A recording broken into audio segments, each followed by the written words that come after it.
Alright guys, here we are for round 17 of Season 2 of F1 2013 Career Mode here for the Abu Dhabi Grand Prix.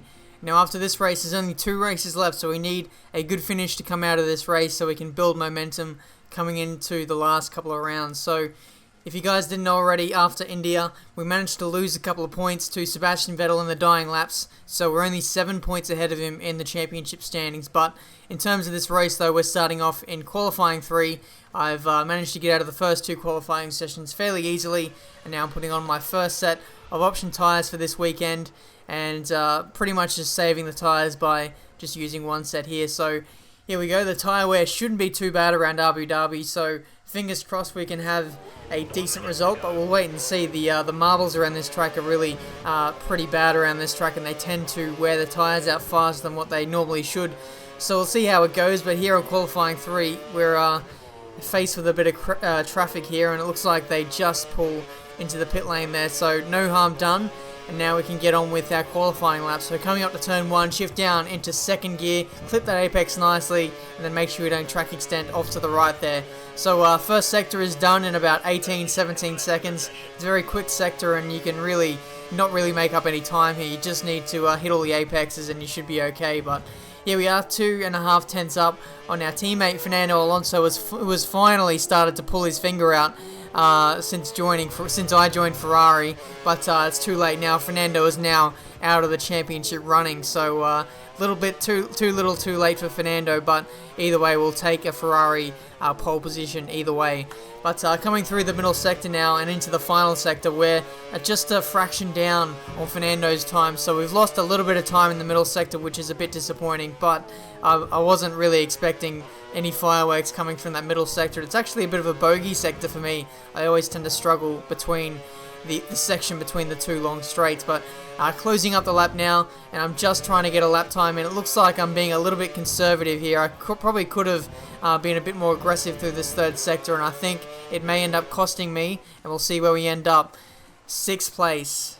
So we've lost 6 tenths in that final sector, and I really couldn't see where, because I hit all the apexes fairly well, just not aggressive enough, I suppose. So there we go, 6th place on the grid for tomorrow's race, and it's not the worst place to start from, but we'll take it considering recent performances. So wish me luck for the race.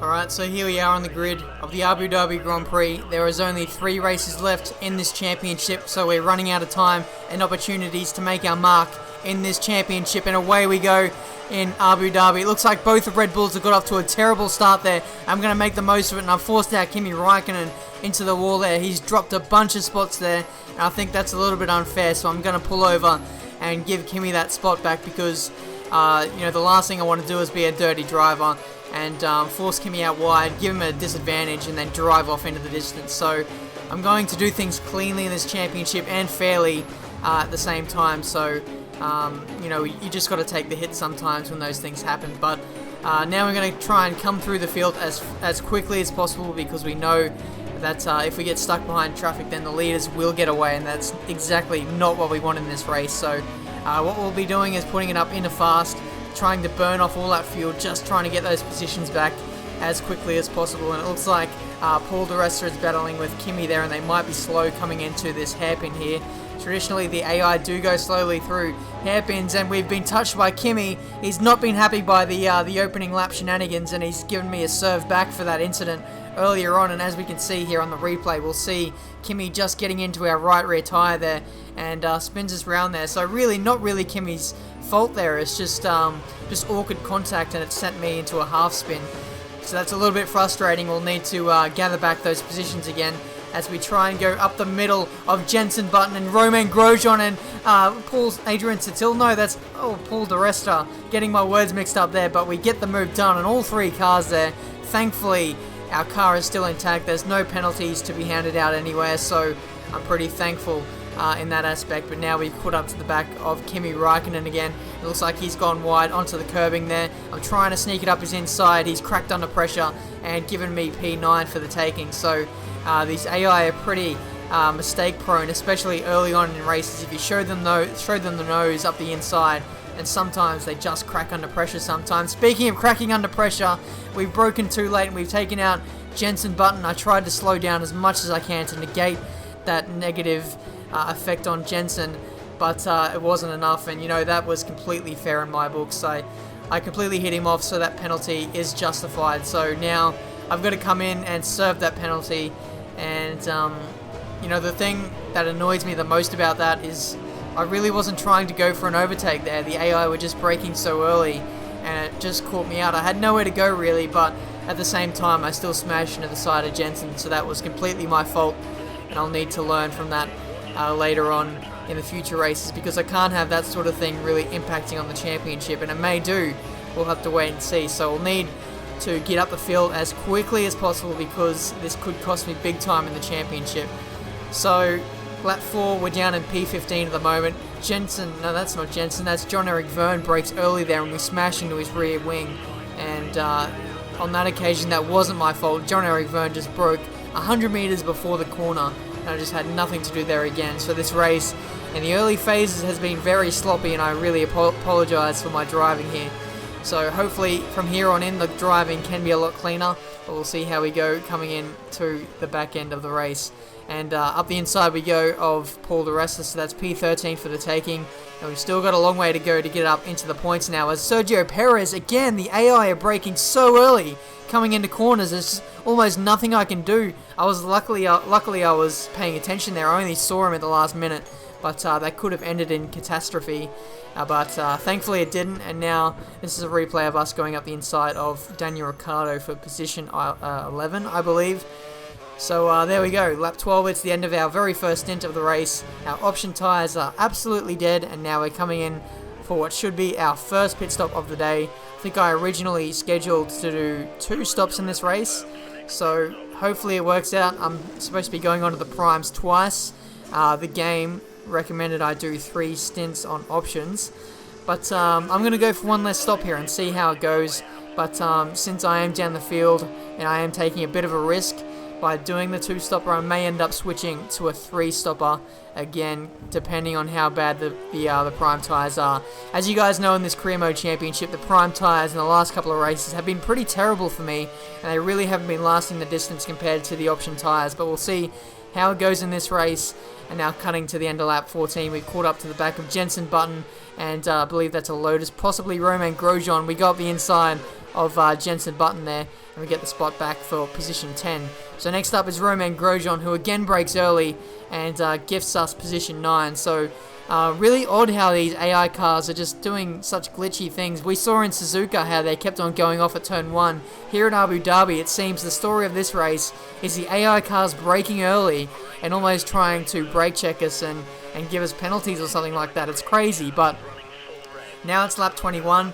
And we've caught up to the back of Mark Webber now for position 7, and that Red Bull has actually dropped off quite a bit from the leaders, and quite weird to see as he again brakes early, but we get that position back. And here we have a shot of the sunset here, the changeable conditions, the day-night transition here at Abu Dhabi. It just looks fantastic. That's one thing you can't slag off about Codemasters, the weather, and even just the whole graphical side of the game. It just looks fantastic, and it's great to see.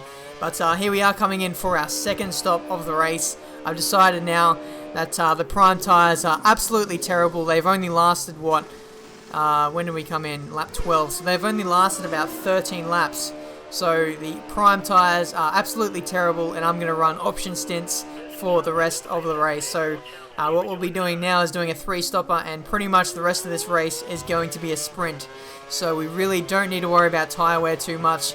We can just push on these tyres, attack, and then get ourselves up the field, and we'll see where we end up at the end of the race. So here we are on lap 30. We've got DRS on Lewis Hamilton, so it's refreshing to see that we're battling with the front runners again despite our early race troubles, and we get up the inside of him for position 7. And there we go, we've got Sebastian Vettel, the championship leader, or no, not the championship leader, but our championship rival is right in front of us now. So if we get in front of him, we won't be losing any points in this championship, in this race, sorry.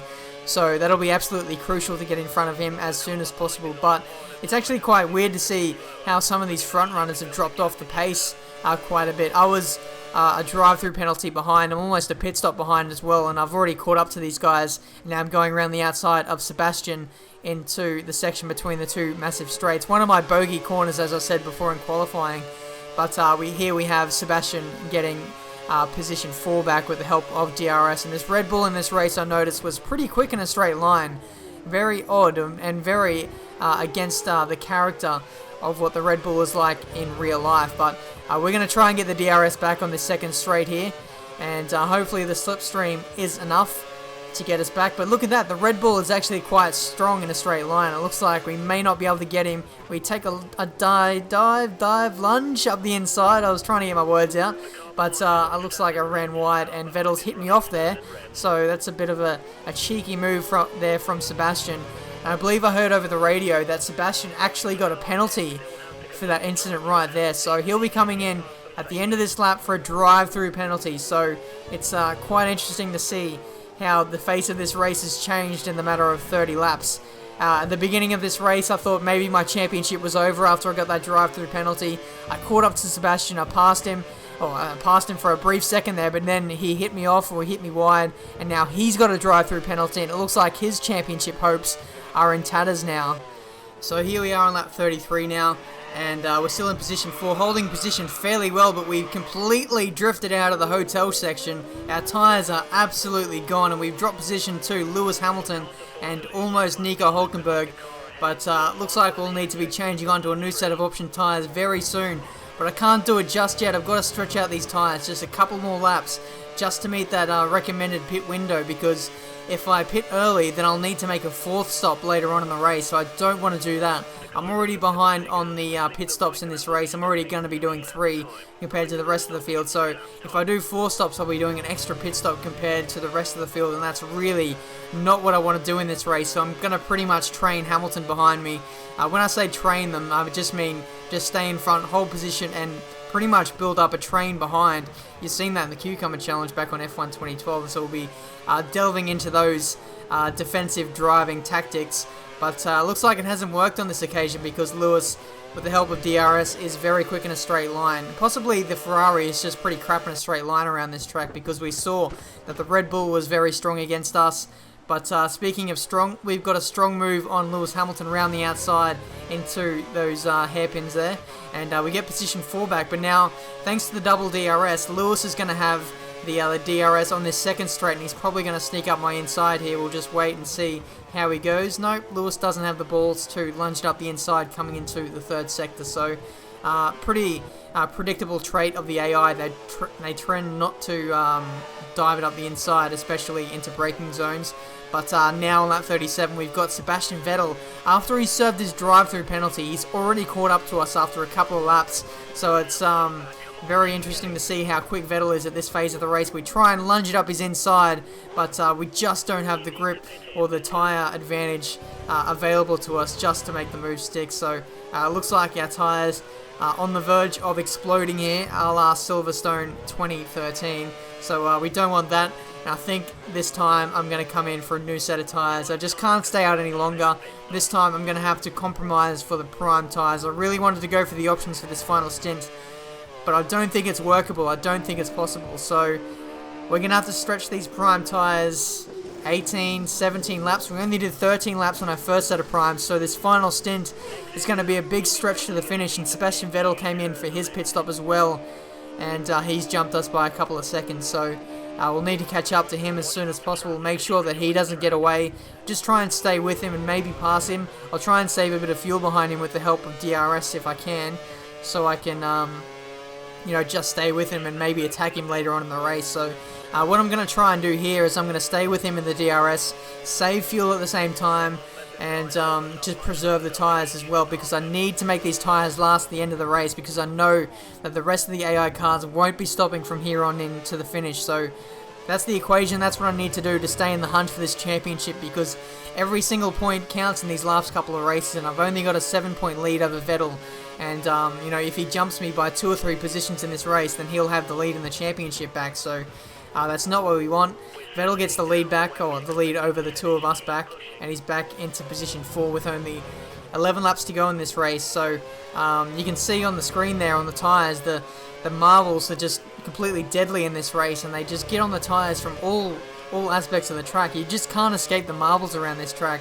Even on the racing line, you still get that pickup of marbles, which makes the tyre wear even worse, and it's so frustrating. But we try and go around the outside of Sebastian Vettel there into the 3rd sector there, but it looks like we actually went off track to pass him. So I'm going to let him back through again, because that was deemed as an illegal overtake. And as you can see here, I went all 4 tyres over the white line to pass him. So a bit of an illegal overtake there, which wasn't picked up by the stewards, but in all matters of fairness, I just let him back through anyway. So trying to go up his inside there. We're going purple at this stage. We've actually found a bit of pace at this phase of the race, and we're trying to give Vettel the hurry up here as he bumps up his fuel mix as well. And he's actually pulled away because of that. I put him under pressure, and now he's trying to bolt away now. And it looks like it's working, and now we've actually got caught up on the curb there. Uh-oh, retard alert! We've lost our front wing, and that could potentially be our championship over. We've got to come in for a new set of tyres. We've got to change that wing and then get back out there as quickly as possible. Try not to lose any positions, but it looks like we might drop a couple there. At least 2. There's 2 cars behind us, so we'll see how it goes after the pit stop here.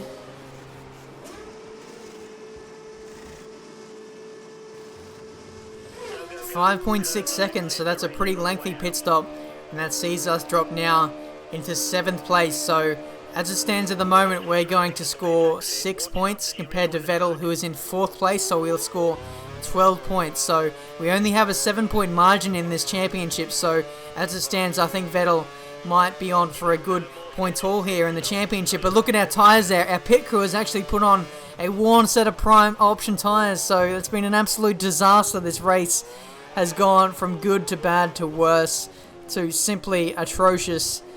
And now we'll need to come in for a new set of prime tyres, because these worn options will not last us any more than 1 or 2 laps. They're about to fall off the cliff as they were. I think I did I think I used these tyres at the very start of the race, and they were pretty terrible at that stage. So at this stage, I was losing 2 or 3 seconds a lap just on this set of tyres alone. But this pit stop was 3.0 seconds. We managed to get a nice pit stop there for once. But rejoining the track, we've rejoined in 9th place, so we're going to score 2 points if we stay where we are, and that's looking pretty likely because it's the last lap. Fernando Alonso, our teammate, has lapped us, so it's a bit embarrassing to see one Ferrari taking victory here, and the other, it's a lap down and languishing down the field. So good to see that Fernando is actually getting wins and is back on form, but it's happened a little too late, because as I said before, Fernando is now out of the championship fight. But coming across the line now, and we've scored 2 points in this race. Very disappointing.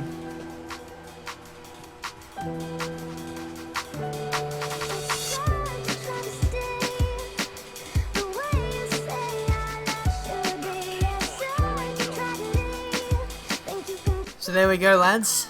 9th place in this race compared to Sebastian Vettel's 4th place. So we're going to drop 10 points to him, so we should be about 3 or 4 points behind in this Drivers' Championship. So Fernando Alonso takes out the win from Nico Rosberg, and Mark Webber DNFing from this race. So quite crucial to see that happening.